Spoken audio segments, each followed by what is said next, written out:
According to a study in the Harvard Journal of Law and Public Policy, the more guns a nation has, the less criminal activity the nation has. Gun control, as many of us know, is a prevalent topic in the USA, especially as of lately. Growing up in a household that put a lot of emphasis on gun education and safety, this was a topic I was passionate about. Firearms and their implications are commonly misunderstood, largely due to media amplification. My main objective is to alleviate you of the misunderstandings and to inform you more on why Americans cannot forfeit this right. Guns are not the issue.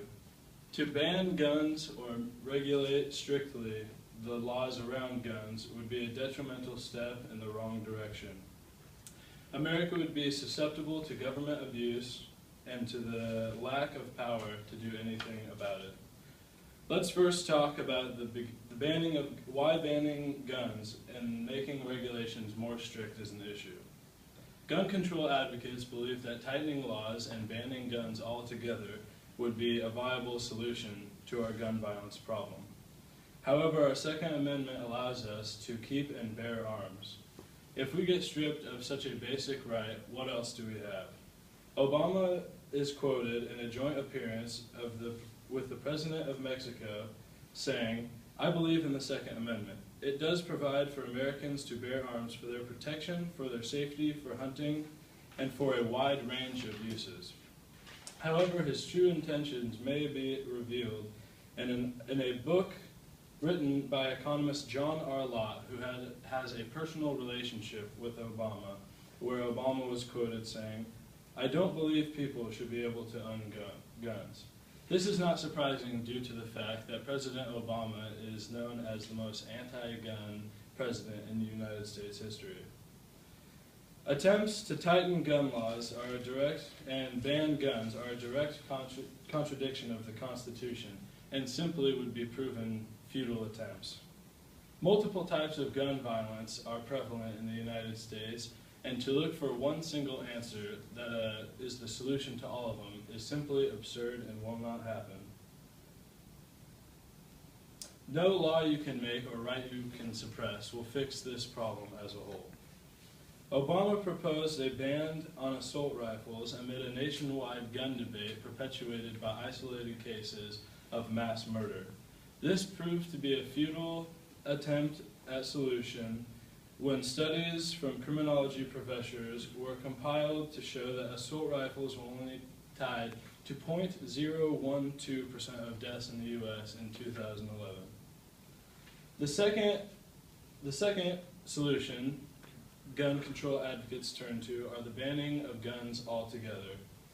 This would not be a viable option due to people have already done it before, and it is proven a futile attempt.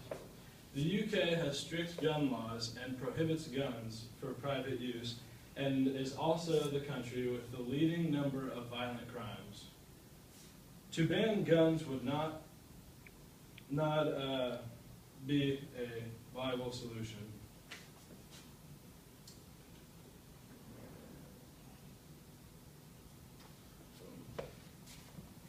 As you can see, compromised gun laws to appease gun control advocates will not make us more safe.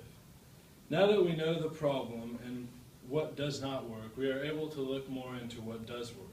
The answer is not within the tightening of gun laws, but in the improvement of the enforcement of existing laws. Although it's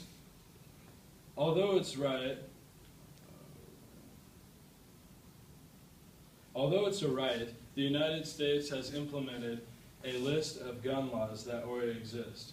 Many think that gun laws are too loose because they are simply unaware of the existing laws, such as mandatory background checks from dealers, no guns with people who have a felony, you must be 21 to own a pistol, and have extensive background checks in order to conceal it.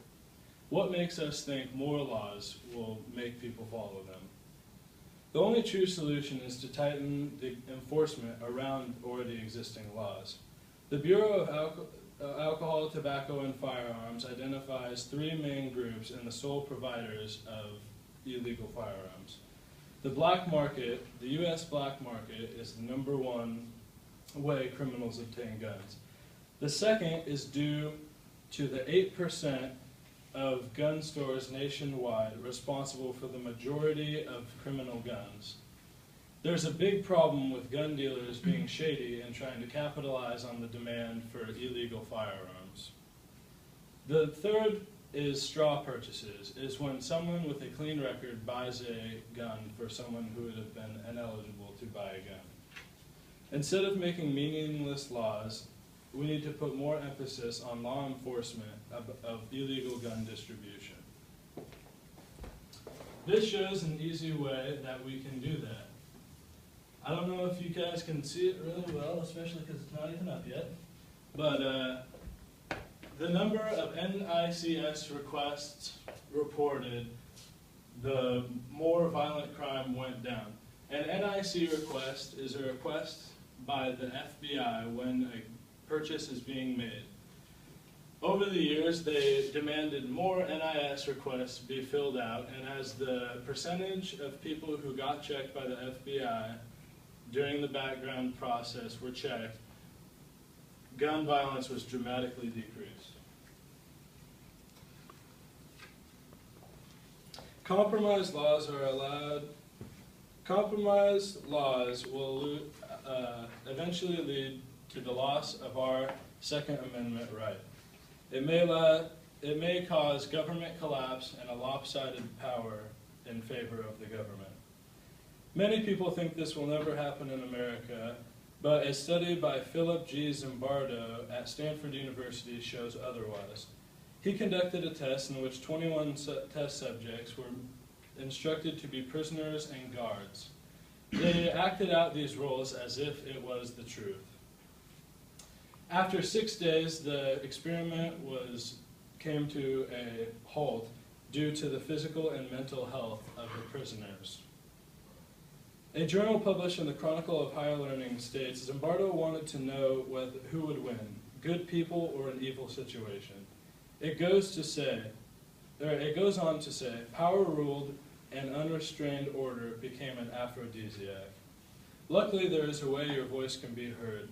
We must stand together and stand strong to prevent history from repeating itself by protecting our Second Amendment right.